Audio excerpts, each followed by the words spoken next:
الو، هنعمل لفة الخمار الفرنسي بس بطريقة الخمار الماليزي. اللفة دي طلبت مني كتير جدا وانا عارفة ان انا اتأخرت عليكم فيها، والله انا اسفة، بس يعني ايه، هنعملها دلوقتي على السريع. اللفة على فكرة سهلة جدا، يعني مش محتاجة حوارات كتير، بس مش هتكون نافعة يعني الخروج اليومي قوي. بدون دخول في تفاصيل كتير، يلا بينا على الفيديو.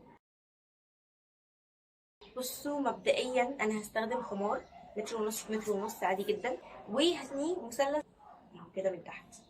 تمام، ونحطه على راسنا كده برضك عادي خالص اهو كده. الخمار المثلث بتاعنا عادي جدا، طرفين اهو. وبدل ما نثبته من قدام، لا هنرجعه لورا كده ونثبته ثانية، او نثبته بالدبوس ده لورا. تمام، هنثبته كده اهو بدبوس لورا. تمام كده، انا ثبته بدبوس من ورا، وهنجيب الطرفين لقدام تاني. مالكوش دعوه بقى بالطرحه اللي من تحت دي، يعني دي انا هحطها كده. تمام ادي كده اهو طرفين.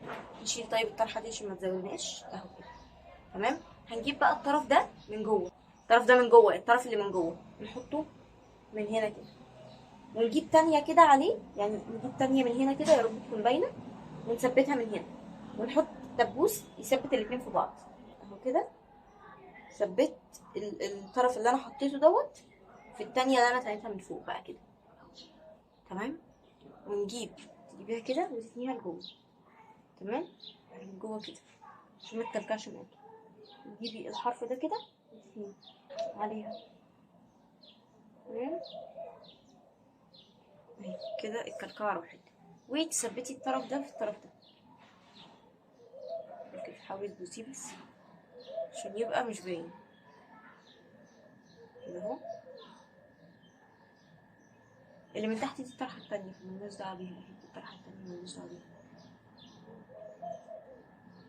اهو. بيبقى كده ويبقى كده. هنجيب بقى الطرف دوت كده. تمام، ونثبته هنا، نثبته على الكتف ده، نشيل ده كده ونثبت الطرف ده من هنا. واهي، هو الخمار الفرنسي بيكون طويل كده، عايزين بس ترفعوه، يعني ممكن نخليه كده بس عشان يبقى من ناحيتين قد بعض. هنثبته بدبوس كمان من هنا كده مثلا، ولا حاجه بسيطه كده، عشان يبقى بس ايه الطرفين قد بعض اهو.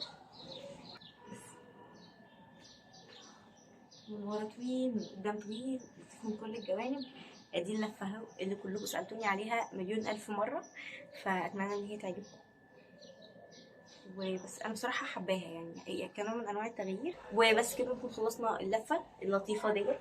اتمنى تكون عجبتكم، اتمنى تكون سهله عليكم. ولو عجبكم الفيديو اكتبوا لي في الكومنتات، واعملوا لايك للفيديو وشيروه لاصحابكم، علشان بدل ما نشتري الخمار الفرنسي بمليون الف جنيه بالخمار الماليزي. ان شاء الله انتظروا فيديو تاني بس بالخمار العادي، او يعني الطرحه العاديه. هعمله لكم بردك عشان لو عندكم طرح عاديه وحابين ان انتوا اللفه دي لقيت عليكم وحبيتوها، فاعملها لكم بالخمار العادي. وبس كده، يلا باي.